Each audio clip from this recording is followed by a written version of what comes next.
Hello student. आज हम एक नए टॉपिक के साथ आए हैं। Identification of fish. Fish culture के अंदर फ़िश फार्मिंग जब हम करते हैं तो हम डिज़ायरेबल फ़िशेस को जो है वो सेलेक्ट करते हैं और बहुत सारे पैरामीटर्स रहते हैं जिनको हम देखते हैं और फिर हम ये बता पाते हैं कि ये फ़िश जो है वो हमारे लिए डिज़ायरेबल है और ये हमें इकोनॉमिकली जो है वो कुछ बेनिफिट प्रॉफिट देगी। तो बहुत सारे फीचर्स रहते हैं जिनको हम देखते हैं और फिर हम अ, उनको एक स्पेशल फार्मूला के साथ रिप्रेजेंट करते हैं। तो आज हम यही आइडेंटिफिकेशन ऑफ फिश जो है वो करेंगे। आइडेंटिफिकेशन कीज़ होती हैं, जैसे कि आप बॉटनी में पढ़ते हैं, फार्मूलाज रहते हैं, पेटल्स, सेपल्स, कोरल, कैलेक्स, इनको डिफरेंट फार्मूले से जो है वो रिप्रेजेंट करते हैं। ऐसे ही फिश को जो है एक सिस्टमेटिकली एनालाइज किया जाता है और फिर उस एनालाइज स्कीम को हम कीज ऑफ आइडेंटिफिकेशन बोलते हैं। हम एक स्पीसीज़ को जीनस के अंदर आइडेंटिफाई कर सकते हैं, जेनरा को फैमिली के अंदर आइडेंटिफाई कर सकते हैं और फैमिली को ऑर्डर के अंदर जो है आइडेंटिफाई कर सकते हैं। तो ये फिश को आइडेंटिफिकेशन की जो कीज़ होती हैं ये टू डाटा के ऊपर जो हैं वो डिपेंड करती हैं, जैसे मेरिस्टिक डाटा और मार्फोमेट्रिक डाटा। मेरिस्टिक डाटा जो है वो मेरिस्टिक फीचर्स रहते हैं। ये वो फीचर्स होते हैं जिनकी काउंटिंग की जा सकती है। हम उनको काउंट कर देते हैं और काउंटिंग के बाद जो है हमारा डाटा क्लियर हो जाता है और उन काउंटिंग से हम ये बता पाते हैं कि ये फ़िश कौन सी है। उनको हम इजीली आइडेंटिफाई कर सकते हैं। बहुत सारी फिशेस हैं जिनके अंदर डिफरेंट नंबर ऑफ जो हैं रेज हैं, स्केल्स हैं, टीथ हैं, वर्टिब्री हैं, ये सब प्रेजेंट होते हैं और उन्हीं को हम आइडेंटिफिकेशन में यूज़ करते हैं। तो सबसे पहले जैसे फिन रेज काउंट, हम ये कुछ पैरामीटर्स जो हैं वो लेंगे। फिश रे काउंट है, स्केल काउंट है, बार्बल्स हैं, टीथ काउंट है, गिल रैकर काउंट है। ये सबसे पहले आता है फिन रे काउंट। फिन जो होती हैं हमें पता है कि अपेंडेजेस रहती हैं फिशेस के अंदर जो उनको लोकोमोशन में हेल्प करती हैं। डिफरेंट टाइप ऑफ फिन जो है वो प्रेजेंट होती हैं। हर एक फिन जो होती है वो कार्टिलेजिनस या स्पोर्टिंग रोड से जो है वो प्रेजेंट होती है, जिनको हम रेज बोलते हैं। उन रेज का जो ओरिजन होता है वो डर्मल ओरिजन होता है और वो एक्सोस्केलेटन का एक पार्ट होती है। ये फिन्स रे जो हैं दो तरह की हो सकती हैं। स्पाइनी रेज हो सकती हैं जिनको स्पाइन भी बोलते हैं क्योंकि हार्ड होती हैं। वो सॉफ्ट रे भी हो सकती हैं। अगर वो स्पाइनी रे हैं तो आप देखेंगे वो स्टिफ होती हैं एकदम। यहाँ पर देखिए ये स्टिफ रेज हैं। अनब्रांचिंग है, कोई ब्रांचिंग दिखाई नहीं दे रही और अनपेयर्ड होती हैं। आप इससे ऑपोजिट अगर सॉफ्ट रेज की बात करते हैं तो ये सॉफ्ट रेज जो है फ्लेक्सिबल होती हैं और इनके अंदर तुम्हें ब्रांचिंग भी दिखाई देगी टिप के ऊपर अगर आप देखेंगे, और इनके अंदर जो है वो सेगमेंटेशन भी दिखाई देती है। ये देखिए आपको ये सेगमेंट दिखाई देती हैं, बाईलेटरली पेयर्ड होती हैं और हर एक रोड जो है आपस में एक दूसरे के साथ क्लोजली जुड़ी हुई होती हैं। ऑल फिन काउंट जो है वो बहुत ही अलग ढंग से सेपरेटली किया जाता है। ऐसा नहीं होता कि हम सारे फिन को एक साथ काउंट करते हैं। डोर्सल फिन है, पेक्टोरल फिन है, सबको अलग अलग से सेपरेटली काउंट किया जाता है। ये फिन रेज जो होती हैं डिफरेंट फिन के अंदर फिश बॉडी एक्सप्रेक्ट करते हैं, उनको हम एक स्पेशल फार्मूले के द्वारा जो है एक्सप्रेस करते हैं जिसको हम फिन रे फार्मूला कहते हैं। ये बहुत ही स्ट्रिक्ट रहता है कि इसमें हम अपने मर्जी से कुछ चेंज नहीं कर सकते। डिफरेंट फिशेस के अंदर उनका अपना एक फिन फार्मूला जो है वो होता है। तो हम स्पाइन और सॉफ्ट रे के बेस पर जो है फिन को काउंट करते हैं। फिर आते हैं डोर्सल फिन। डोर्सल फिन जो होते हैं जो हम बहुत अच्छे से जानते हैं मिड डोर्सल लाइन में प्रेजेंट होते हैं। अगर लिपोमिड्स को देखते हैं तो उनके अंदर फ्यूज डोर्सल फिन प्रेजेंट होते हैं, जिसमें से आप देखेंगे जो फर्स्ट डोर्सल फिन होते हैं, आप अगर ये पिक्चर देख पा रहे हैं, ये फर्स्ट डोर्सल फिन जो होते हैं वो स्टिफ होते हैं। जो कि हेड के पास होते हैं, हार्ड होते हैं, थिक होते हैं। जो सेकंड डोर्सल फिन है, जो बैक साइड में आप देख रहे हैं, वो सॉफ्ट रेस से बने होते हैं। तो यानी कि जो एंटीरियर साइड पे या इनिशियली प्रेजेंट हैं वो स्पाइन होते हैं, और जो पीछे की तरफ प्रेजेंट होते हैं वो रेज होती हैं। अभी सभी स्पाइंस को हम इजीली काउंट कर सकते हैं क्योंकि इजीली नोटिसेबल होते हैं, शार्प होते हैं। लेकिन जो रेज के साथ अगर कंपेयर करते हैं तो रेज जो होती हैं वो इतनी शार्प नहीं होती और वो डेंस भी होती हैं। ठीक है, तो यहाँ पर आप देखेंगे डोर्सल सॉफ्ट रेज, ये थिन होते हैं, आप बैक में देख पा रहे हैं ये थिन है, फ्लेक्सिबल होते हैं अगर आप इनको डोर्सल स्पाइन के साथ जो है कंपेयर करते हैं। ये एक ट्रिकी फार्मूला रहता है, इनको ऐसे ही नहीं है कि आपने देखा और काउंट कर लिया, बहुत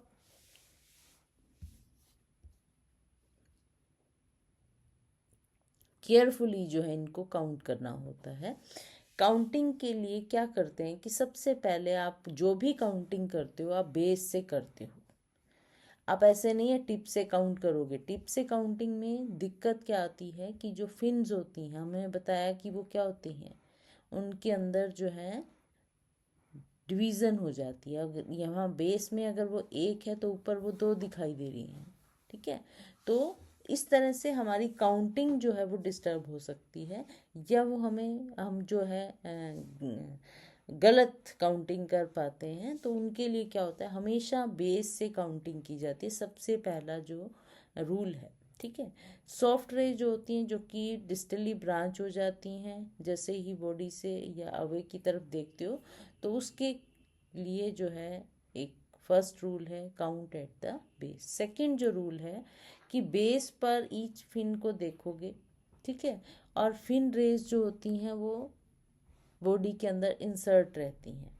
जो सॉफ्ट रेज होती हैं वो ओफन क्या होते हैं, ब्रांच्ड हो सकती हैं। अगर आप उनको टिप से देखते हैं तो वो दो या तीन दिखाई देती हैं, होती वो एक्चुअल में सिंगल रे है। ठीक है, और इनके अंदर जो है लास्ट रे जो होती है डोर्सल की या एनल फिन की, वो हमेशा ही मोस्ट फिशेस के अंदर जो देखा गया है वो डिवाइडेड होती है बेस पर, और वो ऐसे लगता है जैसे टू रेज हैं जबकि वो होती सिंगल रे है। तो ये भी ध्यान रखना होता है कि जो लास्ट रे होती है उसको बहुत इजीली चेक करना होता है कि वो सिंगल है या डबल है। ठीक है, तो गाइड जो फार्मूला है अब हम देखते हैं कि डोर्सल फिन फार्मूला मान लीजिए ऐसे लिखा हुआ है D1 8 और D9 1/8। तो इसका मतलब है कि वहाँ पर डोर्सल फिन जो है वो एक है, उसके अंदर 8 रेज प्रेजेंट है। ठीक है, या डोर्सल फिन के अंदर 9 रेज हैं। ठीक है, 1/8। फिर आते हैं पेक्टोरल फिन। पेक्टोरल फिन्स के अंदर जो है सिर्फ पेक्टोरल रेज प्रेजेंट होती हैं, उनके अंदर कोई भी स्पाइन प्रेजेंट नहीं होता, ओनली सॉफ्ट रेज जो है वो देखने को मिलती हैं। और पेक्टोरल रेज जो होती हैं दोनों, जो पेक्टोरल फिन है दोनों लेटरल साइड में जो पेक्टोरल फिन है सभी में देख काउंट किए जाते हैं। पेक्टोरल रेज जो होती हैं वो काउंट किए जाते हैं, अगर वो छोटे भी हैं तब भी उनकी काउंटिंग की जाती है। काउंटिंग वही हमेशा बेस से की जाती हैं क्योंकि डिस्टली वो ब्रांच्ड होती हैं। एनल फिन जो होती हैं उनके अंदर भी दो पार्ट होते हैं, एनल स्पाइन है, एनल रेज होती हैं। एनल स्पाइन जो है पहले एंटीरियर, जो फर्स्ट एंटीरियर जो होती हैं एक्सटेंशन जो कि हेड के पास तरफ होती हैं, उनको हम स्पाइन बोलते हैं। ठीक है, और जो स्पाइन होते हैं वैसे ही होते हैं जैसे डोर्सल स्पाइन होते हैं, शार्प हार्ड थिक्स। और जो एनल रेज होती हैं वो पोस्टीरियर होती हैं एनल स्पाइन के। इनकी काउंटिंग वही फार्मूला है जो डोर्सल रेज को हम काउंट करते हैं कि बेस से काउंट किया जाता है। और फिन जो होता है वो स्प्रेडिंग फॉर्म में हो, अगर पूरी तरह से स्प्रेड हो तभी हम इजीली काउंटिंग जो है वो कर सकते हैं। अब आता है फिन फार्मूला। हम जो फार्मूला लिखते हैं उसमें क्या होता है कि डिफरेंट टाइप के फिन जो है उनको एक एब्रीविएशन से हम डोनेट करते हैं। जैसे डोर्सल फिन है तो डी लिखेंगे, पेक्टोरल को पी या P1 लिखते हैं, एनल को ए लिखते हैं, पेल्विक को वी लिखते हैं, या फिर हम P2 लिखेंगे। अगर हमने पेक्टोरल को P1 लिखा है तो पेल्विक को P2 लिखेंगे। अगर पेक्टोरल को हमने P लिखा है तो पेल्विक को हम V लिखेंगे। फिर आता है कोडल, C से उसको रिप्रेजेंट करते हैं। एक फिश के अंदर 2 डोर्सल फिन होते हैं तो उनको हम D1 D2 के साथ डोनेट करेंगे। ठीक है, उनको D1 D2 के साथ डिनोटेड करेंगे। हार्ड रेज हैं, स्पाइन है, जिनको हम रोमन न्यूमेरिकल्स में न्यूमेरल्स के अंदर लिखते हैं, और सॉफ्ट रेज को हम अरेबिक नंबर्स के अंदर लिखा जाता है। जैसे आप देखेंगे D ये 5 है, D5 8, इसका मतलब है फिश के पास 5 डोर्सल स्पाइन है, और उसके बाद जो है 8 सॉफ्ट रेज जो है प्रेजेंट है। इसी तरह अगर P7 लिखा हुआ है तो फिश के अंदर 7 पेक्टोरल रेज हैं, उनके अंदर कोई स्पाइन प्रेजेंट नहीं है। ठीक है, तो अगर वो रोमन न्यूमेरल्स में लिखा हुआ है तो वो उसकी फिन रेज को स्पाइन को बताता है, और अगर हमारे अरेबिक नंबर्स लिखे हुए हैं तो वो फिन रेज को बताती हैं। सब कुछ कई बार क्या होता है कि उनके बीच में 2 वर्ड के बीच में ऐसे ऑब्लिक का निशान होता है, जो 2 तरह की फिन रेज को सेपरेट आउट करता है, और हम उनको कैसे लिखते हैं, जैसे D16 3 इंटू में 13। अब फिश के पास 3 डोर्सल फिन स्पाइन है, और उसके बाद 13 जो है वो सॉफ्ट रेज है, तो 13 + 3 16, तो D16 जो है ऐसे भी लिख सकते हैं हम।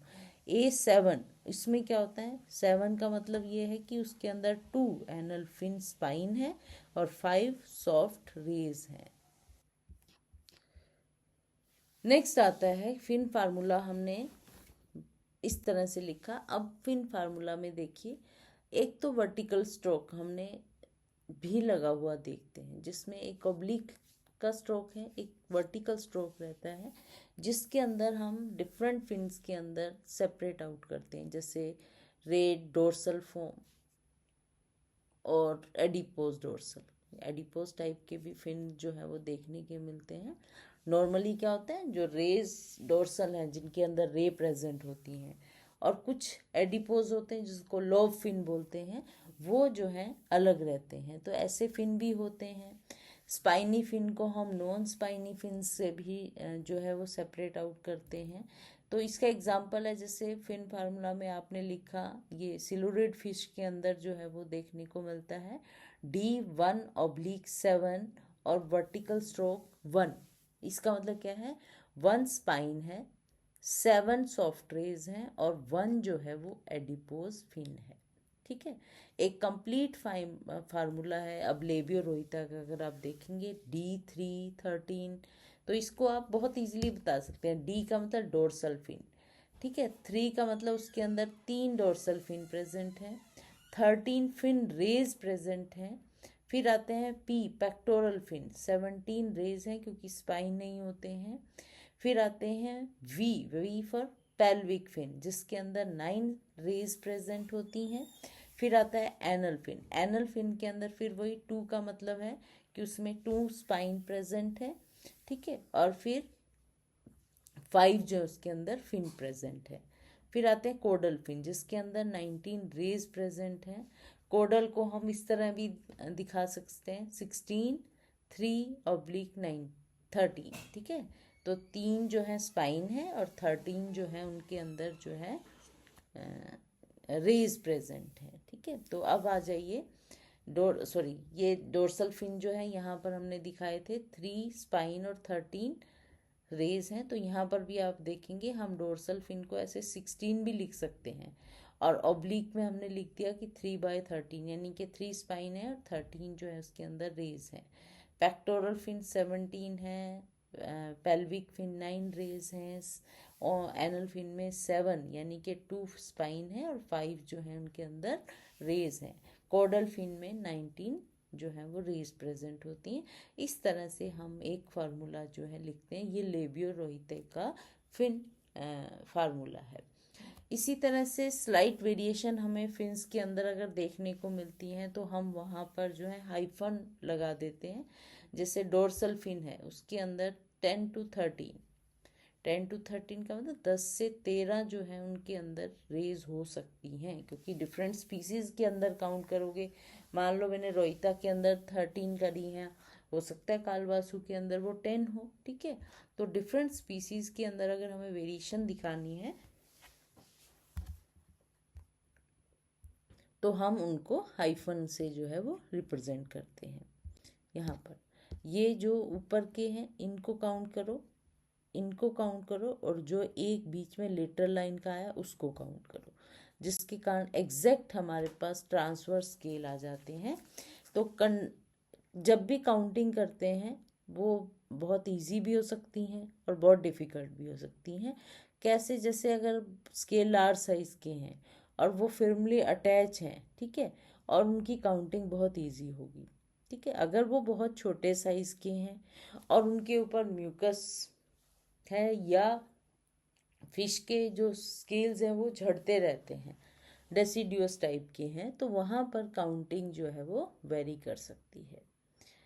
फिर आते हैं barbell and teeth count. Barbels आप जानते हैं सेंसरी फिलामेंट्स होते हैं जो कि माउथ के पास या माउथ के ऊपर नीचे जो है वो प्रेजेंट हो सकते हैं। जिनके अंदर ये बार्बल्स रहते हैं उनको हम कैटफिश बोलते हैं, और नॉर्मली जो है इनके नंबर 1 to 5 पेयर तक हो सकते हैं। और उनका नेम जो है वो डिपेंड करता है कि वो प्रेजेंट का उनकी लोकेशन क्या है। जैसे अगर नोस्ट्रिल रीजन के अंदर बार्बल प्रेजेंट है तो उसको हम नेजल बार्बल्स बोलते हैं। स्नाउट रीजन के ऊपर हैं तो उनको हम स्नाउट बार्बल, रोस्ट्रल बार्बल बोलेंगे। यहाँ पर आप देखेंगे, ठीक है। अगर वो मैक्सिलरी अपर जाके ऊपर हैं तो उनको मैक्सिलरी बार्बल बोलते हैं। लोअर जाके ऊपर हैं तो उनको मैंडिबुलर बार्बल्स के नाम से हम जानते हैं। तो डिफरेंट टाइप के बार्बल्स जो हैं वो देखने को मिलते हैं, तो उनकी काउंटिंग जो है वो की जाती है। ऐसे ही आते हैं टीथ की काउंटिंग। अब एक फ़िश के अंदर अगर आप टीथ देखेंगे तो वेरी नंबर के अंदर जो है डिफरेंट रीजन के अंदर मिलेंगे। एक तो देखिए जो जॉ के अंदर है मैक्सिलरी और मैंडिबल टीथ्स हैं, ठीक है, अपर जॉ लोअर जॉ में।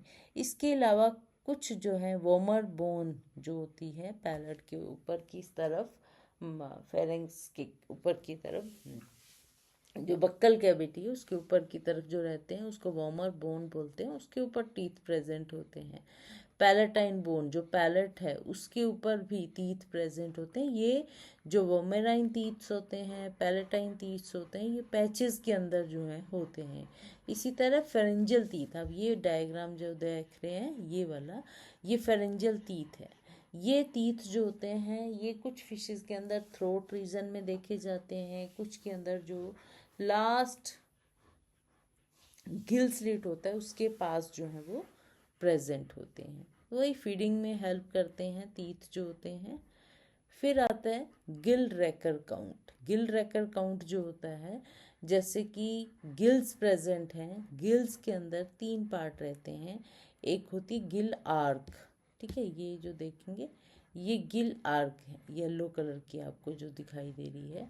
और फिर उसके एक तरफ जो है आपको ये फिंगर लाइक जो प्रोजेक्शन दिख रहे हैं जिसको गिल रैकर्स बोलते हैं।